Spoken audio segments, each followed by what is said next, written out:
Hi అండి. అందరూ ఎలా ఉన్నారు? బాగున్నారా? ఈరోజు 'బ్రహ్మముడి' సీరియల్ వచ్చి స్వప్న రాహుల్‌ని ఎట్లా కొడుతుందంటే చీపిరితో కుక్కను కొట్టినట్టు కొడుతుందనమాట. అదేంటో సీరియల్‌లోకెళ్ళిపోయి చూసుకుందాం రండి. స్వప్న, అప్పు కలిసి రుద్రాణిని ఏ విధంగా ఆడుకున్నారంటే అక్కడ చే కిచెన్‌లోంచి వండలేని ఫిష్ గానీ, అలాగే చికెన్ అండ్ ఆలుగడ్డలు అన్నీ ఒక బౌల్‌లో పెట్టేసి ఆడ పెడతారనమాట. ఈ స్వప్నాన, అప్పు ఇలా అంటారు, "అబ్బా! ఈ రోజులో పని మనిషి వంటలు అదరగొట్టేసిందక్క. ఎంత గుమగుమలాడిపోయి ఎంత మంచి వాసనొస్తున్నాయో" అంటూ ఇద్దరు మాట్లాడుకుంటూ ఉంటారనమాట. అప్పుడు రుద్రాణి ఇలా అంటుంది, "ఏమిటి నేనిక్కడే ఉన్నా నాకు స్మెల్ రాలేదు కానీ మీకు మాత్రం గుమగుమలంటూ వాసనొచ్చేస్తున్నాయా? ఏం చేసింది ఏమిటి ఇవాళ?" అని ఎమ్మటే రుద్రాణి మూతేస్తుందనమాట. అక్కడ బతికున్న చేపలుంటాయన్నమాట. ఒక్కసారిగా బెదిరిపోతుంది రుద్రాణి అనమాట. "ఏమే మీకేమైనా పిచ్చి పట్టిందా? బతికున్న చేపలు పట్టుకొని ఫిష్ చేపల పులుసు అంటారేంటే?" అంటే, "ఆ! అది చేపల పులుసే. మీకలా కనిపిస్తే మేమేం చెయ్యం" అని అంటుందనమాట. అప్పుడు చికెన్ గూడా చాలా బాగా చేస్తుందక్క పని మనిషి అంటారనమాట. చికెనా? అని మళ్ళీ ఎమ్మటే ఇంకో బౌల్ మీద మూత తీస్తుందనమాట. అక్కడ పచ్చిగా ఉన్న చికెన్ ఉంటుంది. అది చూసి మళ్ళీ రుద్రాణి, "బాబోయ్! ఏంటి మీరిలా మాట్లాడుతున్నారు? అయన్నీ బతికే ఉన్నాయిగా. అసలు ఎందుకు అలా మాట్లాడుతున్నారంటే" "మేం కాదు అత్త, నీకే మైండ్ దొబ్బినట్టుగుంది. పిచ్చి పట్టినట్టుగుంది. అందరికి పిచ్చి పిచ్చి అంటావు కదా! ఆ పిచ్చి నీకిప్పుడు ఎక్కినట్టుగుంది" అంటూ గట్టి గట్టిగా అప్పును, స్వప్న అరుస్తారనమాట రుద్రాణి మీద. ఏంటీళ్ళు నిజంగానే నాకు పిచ్చి పట్టిందా? ఏంటి అని ఒక నిమిషం అలా ఆలోచిస్తూ ఉంటుందనమాట రుద్రాణి. "అక్క ఇవాళ కుమ్మేద్దాం అక్క. వంటలన్నీ చాలా అంటే చాలా టేస్ట్‌గా ఉన్నట్టుగా ఉన్నాయి" అనేసి మాట్లాడుకుంటారనమాట. ఇంకేమేం కర్రీ చేసిందో అనేసి అప్పు అంటుంది. అప్పుడు రుద్రాణి, "అది కూడా నేనే చూస్తా ఆగండి" అంటూ ఇంకొక గిన్నె మీద మూత తీస్తుందనమాట. దాంట్లో వండలేని బంగాళదుంపలు ఉంటాయన్నమాట. ఓరి నాయనో! ఇదేంటి వండకుండా పెట్టారు బంగాళదుంపలంటే, అప్పుడు స్వప్న ఇలా అంటుందనమాట, "అబ్బా! బంగాళదుంప కూరమ చూస్తేనే నోట్లో నీరూరిపోతున్నాయి. అది నోట్లో పెట్టుకుంటే వెన్నలా కరిగిపోతాయి ఏంటే అప్పు. రా పట్టు వేసుకుందాం" అంటారనమాట. అప్పుడు మళ్ళీ "ఏడ్చేయి మీకు నిజంగా తిక్కబట్టిందే" అనేసి అంటుందనమాట. అప్పుడు మళ్ళీ అప్పుని ఇలా అంటుంది రుద్రాణి, "ఏమే నువ్వు నిజంగా చదివే పోలీస్ అయ్యావా? లేకపోతే నీ అమ్మేమో అందరికి లంచం ఇచ్చి నిన్ను పోలీస్‌ని చేసిందా" అంటుంది. "లేదు రుద్రాణి గారు, ఇయన్నీ వండిన కర్రీసే. మీ కంటికి అలా కనిపిస్తే మేమేం చేయం చెప్పండి" అంటూ ఉంటారనమాట. "మీ పని ఇలా కాదే, ఒక్క నిమిషం ఆగండి నేను చెప్తా" అంటూ అక్కడ హాల్‌లోని ధాన్యలక్ష్మి తన భర్త కూర్చొని ఉంటారనమాట. అప్పుడు రుద్రాణి ఎళ్ళి, "అన్నయ్య, ధాన్యలక్ష్మి మీరిద్దరు రండి" అంటుంది. "ఎక్కడికి?" అని అడుగుతారు వాళ్ళు. "లేదు సాక్ష్యం చెప్పడానికి" అంటారు. "సాక్ష్యమా? ఎక్కడ?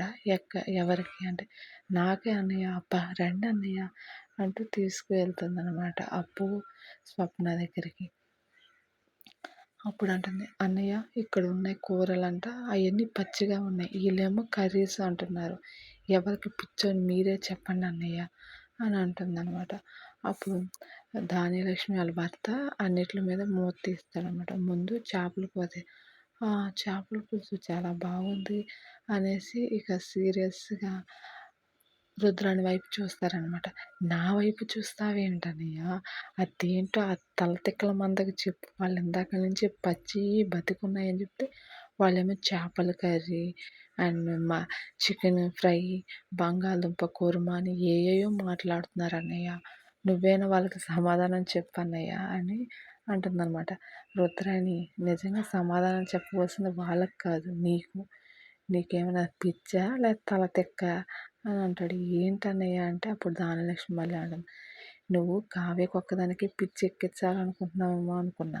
ఇప్పుడు ఇంట్లో వాళ్ళందరికీ పిచ్చని నువ్వు నిరూపించడానికి తయారైపోయావా" అంటుంది. "ధాన్యలక్ష్మి నువ్వు కూడా నన్ను అలా అంటావేంటి" అంటుందనమాట. అప్పుడు ధాన్యలక్ష్మి వాళ్ళ ఆయన అలా అంటాడు, "అవును, ధాన్యలక్ష్మి చెప్పిన తప్పేముంది?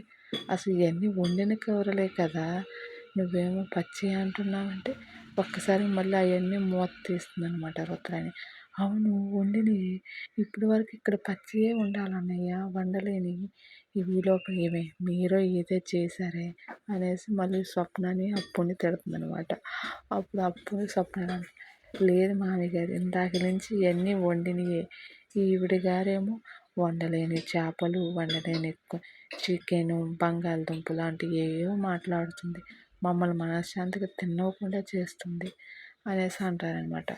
అప్పుడు ధాన్యలక్ష్మిని వాళ్ళ ఆయన ఇలా అంటారు, నువ్వంతా ఆ మెంటల్ పక్కన పెట్టి ముందు తినంటే, నేను తినను ఇదంతా చూస్తే నాకు వాంతి వస్తుంది. అవి పచ్చినయో వండినయో మీరే తినండి, నేను అస్సలు తినను అసలు అక్కడి నుంచి వెళ్ళిపోతుందనమాట.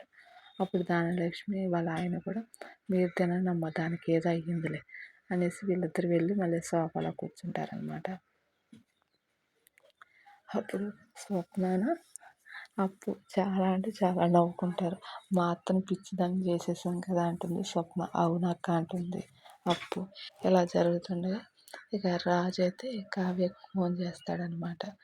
ఫోన్ చేస్తే ఫోను తన హాల్లో ఛార్జింగ్ పెట్టి కావ్య వంటగదిలో వంట చేస్తూ ఉంటుందన్నమాట.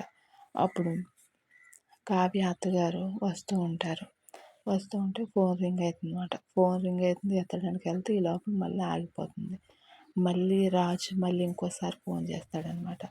కావ్య ఫోన్ వస్తుంది ఎత్తమ్మా అంటుంది వాళ్ళ అత్తగారు. మీరు పర్లేదు మాట్లాడండి అత్తయ్య గారు అంటుందన్నమాట. సరే అనేసి మళ్ళీ ఫోన్ దగ్గరికి రాగానే వాళ్ళ అత్తయ్య గారు కావ్య అనుకుంది, ఒకవేళ ఆయన కనుక ఫోన్ చేస్తే ఈవిడ వాయిస్ గుర్తుపట్టేస్తుందేమని మళ్ళీ ఆ వంటగదిలోంచి పరిగెట్టుకుని వచ్చి ఆ ఫోన్ తీస్తుందనమాట. అత్తయ్య గారు మీకెందుకు శ్రమ నేను మాట్లాడతాలేండి అనేసి అంటుందన్నమాట. సరే అమ్మ మాట్లాడు అంటే అప్పుడు మళ్ళీ కట్ అయిపోతుందండి. మళ్ళీ రాజు ఫోన్ చేస్తాడనమాట.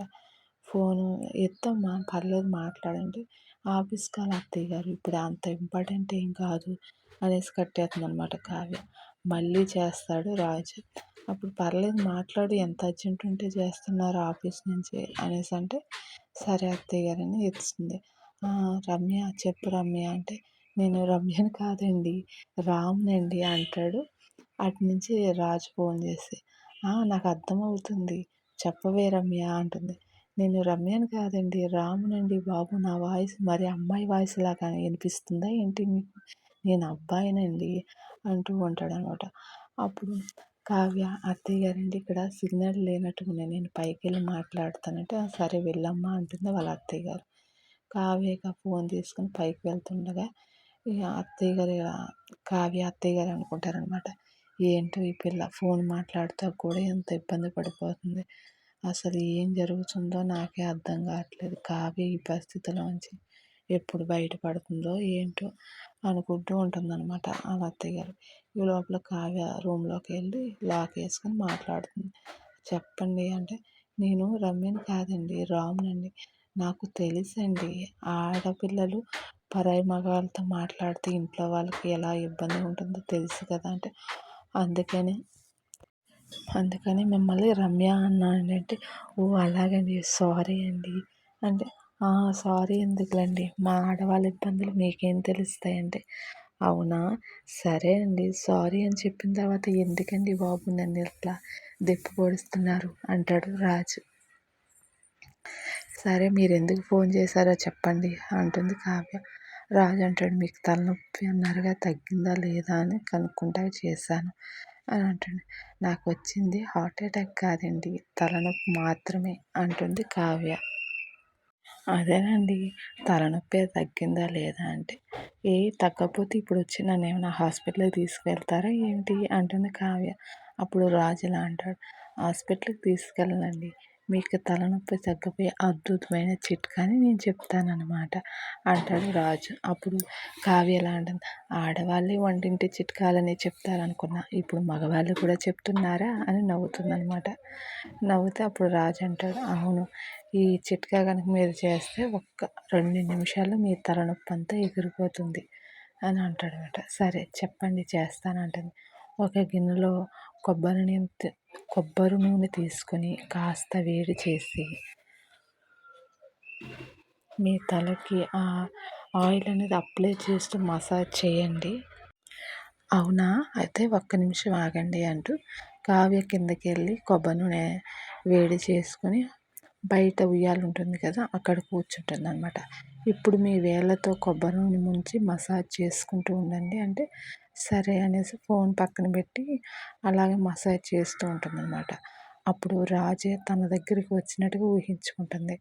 కావ్య నిన్ను మర్చిపోలేను. నాకు గతమైతే మర్చిపోయాను గానీ, నా మనసులో నువ్వే ఉన్నావు. నిన్నే చూడాలని ఉంది. నీతో మాట్లాడుతున్నా అంటే అర్థం కావడం లేదా? నిన్ను శారీరకంగా మర్చిపోయానేమో, మానసికంగా నువ్వు నా మనసులో ఉన్నావు. నాకు గతాన్ని గుర్తు చేయి కావ్య. నన్ను ఎలాగైనా నీ దగ్గరికి తీసుకురా కావ్య అని రాజు మాట్లాడుతున్నట్టుగా, రాజే మసాజ్ చేసినట్టుగా ఊహించుకుంటుంది. కావ్య ఇలా మాట్లాడుతుంది. ఏమండి మీరు నా దగ్గరికి ఎప్పుడు వస్తారండి? మనం ఎప్పుడు సంతోషంగా జీవిస్తామండి అంటుందన్నమాట. అప్పుడు రాజు అంటాడు, నువ్వెలా అయినా నా గతాన్ని గుర్తు చేయి. మనం చేసిన అల్లర్లు, జ్ఞాపకాలు ప్రతి ఒక్కటి నాకు గుర్తు చేసి నీ గతంలోకి నన్ను తీసుకొచ్చే కావ్య అంటూ ఒక్కసారిగా మాయమైపోతాడనమాట. అంటే తను ఊహించుకుంది కదా! అప్పుడు ఎమ్మటే ఇట్లా కళ్ళు తెరవగానే పక్కన ఫోన్లోంచి రాజు అరుస్తూ ఉంటాడు. హలో హలో కళావతి గారు ఉన్నారా అంటూ. ఉన్నానండి. అప్పుడు తను మెలుకువలోకి వస్తుందనమాట. అవునండి, ఆయిల్ మసాజ్ చేస్తే మీరన్నట్టుగా చాలా రిలీఫ్‌గా ఉంది అంటే, అలాగే ఉంటుందండి మరి తగ్గిపోయిందంటే, తగ్గినట్టుగా ఉందండి అంటే, సరే మరి ఉంటాను. బాయ్ అని చెప్తాడు రాజు. సరేనండి ఉంటాను అనేసి కావ్య కూడా ఫోన్ పెట్టేస్తుందనమాట. ఈ లోపల స్వప్న తన ఆయన రాహుల్‌కి వేరే నెంబర్ నుంచి ఫోన్ చేస్తుంది కదా! ఆ విధంగా రాహుల్ మళ్ళీ ఫోన్ చేస్తారు. ఏంటండి మీరు పొద్దున్నుంచి సాయంత్రం వరకు తిప్పుతూనే ఉన్నారు కానీ నాకు లొకేషనే పెట్టలేదు అంటాడనమాట రాహుల్. అప్పుడు స్వప్న ఇలా అంటుంది. అవునా! సరే అయితే నా ఫ్రెండ్స్‌తో నేను ఉన్నాను అంటే, ఫ్రెండ్సా అంటే కంగారు పడకండి, ఆడవాళ్ళే మగవాళ్ళు కాదులే. మగవాళ్ళతో ఉంటే మీ గుండె ఆగిపోదు అంటుందనమాట. అవును నిజమే అంటాడు రాహుల్. మరి మీ లొకేషన్ ఎలాగా అంటే, ఇక్కడ నేను దగ్గర సిగ్నల్ లేదు. నేను వాయిస్ ఓవర్ ఇస్తూ ఉంటాను. మీరు వచ్చేస్తారా అంటుందనమాట. సరే వచ్చేస్తాను అంటాడు రాహుల్. ఈ లోపల అటు తిప్పి ఇటు తిప్పుడు వాయిస్ ఓవర్ అని ఆ సంధి ఈ సంధి అన్నీ చెప్తూ ఉంటుందన్నమాట స్వప్న. చెప్పిన తర్వాత డైరెక్ట్ అడ్రస్ చెప్తే వాడు తిక్క కలోడిలాగా హాయిగా దీని మీద ఇష్టంతోని అంటే వేరే అమ్మాయిలా మాట్లాడుతుంది కదా! టీనా. టీనా అనే పేరుతో రాహుల్‌ని అట్లా చీట్ చేస్తుందనమాట. అయితే వీడు అటు తిప్పి, ఇటు తిప్పి ఇక వీళ్ళింటి అడ్రస్ ఇస్తుందనమాట. దుగ్గురాలు వారి ఇంటి అడ్రస్. అక్కడికొచ్చి దిగి నేనొచ్చేసా అంటాడనమాట. వచ్చేసి ఇల్లు చూడగానే ఇదేంటి మా ఇంటికి నేనే వచ్చాను అని చూస్తుండగా అప్పుడు స్వప్న తలుపు తీస్తూ వస్తుందనమాట చీపురు కట్టతో. ఇదేంటి నువ్వు చీపురు కట్ట పట్టుకొని వస్తున్నావు అంటాడనమాట రాహుల్. అవునురా నేనేరా. నీకు మెసేజ్ చేసింది నేనే. ఇప్పటి వరకు నీతో ఫోన్లో మాట్లాడింది నేనేరా. నీకు పెళ్ళయింది, పెళ్ళాం ఉంది, పిల్లుంది. అయినా నువ్వు బ్యాచిలర్ అని చెప్పుకొని తిరుగుతున్నావా? రారా నీ పని చెప్తా అనేసి చీపురుతో కుక్కను కొట్టినట్టు కొడతా ఉంటుందన్నమాట. నన్ను కొట్టదు స్వప్న, నేను ఇంకెప్పుడు అలా చెయ్యను స్వప్న అంటూ ఉంటాడనమాట. ఇక నువ్వు నా మాట వినవురా, నువ్వెన్ని సార్లు చెప్పినా అంతే. నీ కుక్క తోక వంకరని నీ బుద్ధి ఎప్పుడు వంకరగానే ఉంటుంది అనేసి ఇక చీపురుతో కొడతా ఉంటుందన్నమాట. మొత్తం గ్రౌండ్ అంతా తిప్పి తిప్పి కొడుతుంది. అప్పుడు స్వప్న కూడా ఆవేశం వచ్చి ఆగిపోతుందన్నమాట. రాహుల్ ఓ మూల కూర్చుంటాడు. అప్పుడు స్వప్న అంటుంది, ఛీ నిన్ను కొట్టినా ఒకటే, కుక్కను కొట్టినా ఒకటే, నువ్వు ఇక మారవరా, ఈసారి కానీ ఇలాంటి పిచ్చి పిచ్చి వేసాలేసావా నీ సంగతి చెప్తా అంటూ ఇక లోపలికి వెళ్ళిపోతుందన్నమాట. వెళ్ళిపోయిన తర్వాత వామ్మో, లేడీస్ ఎందుకు చీపుని అంత స్ట్రాంగ్గా ఉంచుకుంటారు ఇప్పుడు అర్థమైంది. మాలాంటి మగవాళ్ళని కొట్టడానికా అంటూ అమ్మ నాయన అనుకుంటూ ఇంట్లోకి వెళ్తూ ఉంటాడనమాట. ఈ లోపల అటు నుంచి వాళ్ళ అమ్మ వస్తూ ఉంటుంది. మమ్మీ ఓ ఎక్కడి నుంచి వస్తున్నావురా అంటుంది రుద్రాణి. అప్పుడు రాజు అంటాడు, నేనా బయటికెళ్ళి వస్తున్నా మమ్మీ. ఒళ్ళంతా ఒకటే నొప్పులు అంటే ఎల్లు నీ భార్య చేత చెప్పి కాపురం పెట్టించుకో అంటుంది రుద్రాణి. అప్పుడు రాహుల్ అమ్మో నా భార్య చేత అంటే, ఏరా వాళ్ళతో ఉలిక్కిపడుతున్నావు, ఇప్పుడు వరకు కొట్టి తన్నింది నా భార్య మమ్మీ అంటాడనమాట. వీడియో నచ్చితే లైక్ చేయండి, మన ఛానల్ని సపోర్ట్ చేయండి ప్లీజ్. ఇప్పటి వరకు మన ఛానల్ 230 మందికి రీచ్ అయింది కదా. నా వాయిస్ నచ్చినట్టుగైతే మెసేజ్ చేయండి.